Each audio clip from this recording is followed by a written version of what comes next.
औरत की कमाई से घर नहीं चलता।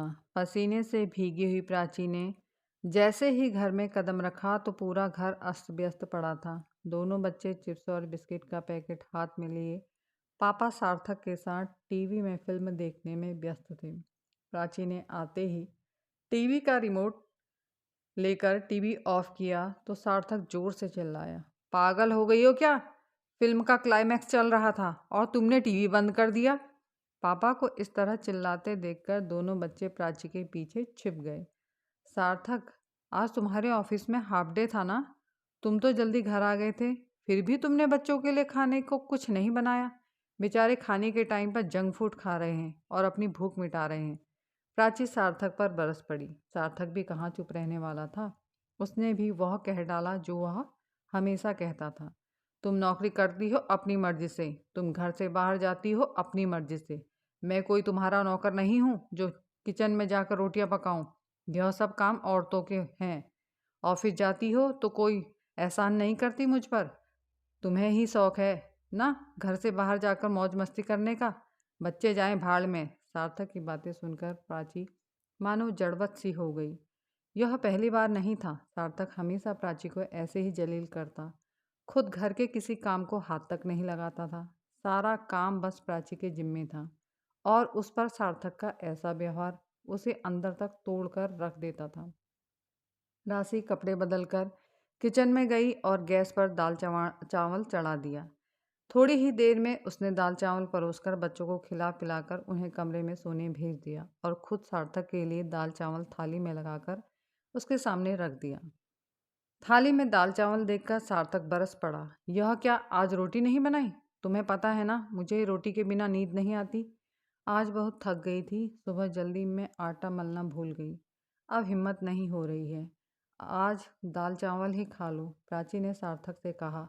हाँ, तुम्हें तो बस बहाना चाहिए। तुम ही अकेली नौकरी करती हो। मेरे ऑफिस में भी मेरे दोस्त की वाइफ जॉब करती है और वह सब तुम्हारी तरह नहीं है। प्रदीप को ही देख लो, रोज़ टिफिन में 2 सब्जियां, दाल चावल और रोटी लाता है। उसकी पत्नी भी तो जॉब करती है। सार्थक की बात सुनकर प्राची की आंखों से आंसू आ गए, पर वह चुपचाप किचन का काम समेटकर बच्चों को सुलाने के बाद खुद भी सो गई। अगले दिन वह जल्दी उठी और सारा काम जल्दी ही कर लिया और ऑफिस के लिए निकल गई। सार्थक ने प्राची से बात करने की कोशिश की पर प्राची कुछ न बोली। ऐसे ही 1-2 दिन प्राची कुछ ज़्यादा ही जल्दी ऑफिस चली जाती, पर आज वह आराम से सो रही थी। कमरे में आकर सार्थक ने पूछा, आज ऑफिस से छुट्टी ली है क्या? हाँ, एक लंबी छुट्टी। प्राची ने मुस्कुराते हुए कहा। मतलब, क्या तबीयत खराब है तुम्हारी? बताया नहीं तुमने? सार्थक ने चिंता जाहिर की। तब प्राची ने तंज कसा। आज से पहले तो मेरी तबीयत का कभी ख्याल नहीं आया तुम्हें? सार्थक नजरें चुराते हुए बोला। अरे यार, छोड़ो ना पुरानी बातें, बताओ क्या प्लान है? लंबी छुट्टी का, प्राची ने रिलैक्स होते हुए कहा। मैंने 5 साल की लीव विद आउट ली है। तुम तो जानते ही हो जिस कंपनी में मैं जॉब करती हूँ वह पापा के फ्रेंड की है, तो आसानी से मेरी लीव एप्लीकेशन मान ली गई। प्राची की बात सुनकर सार्थक के चेहरे पर हवाइयाँ उड़ने लगी।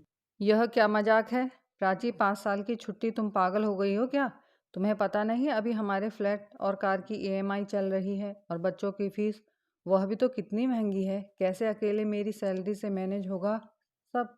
सार्थक की बात सुनकर प्राची जोर से हंसने लगी। अरे सार्थक, यह तुम क्या कह रहे हो?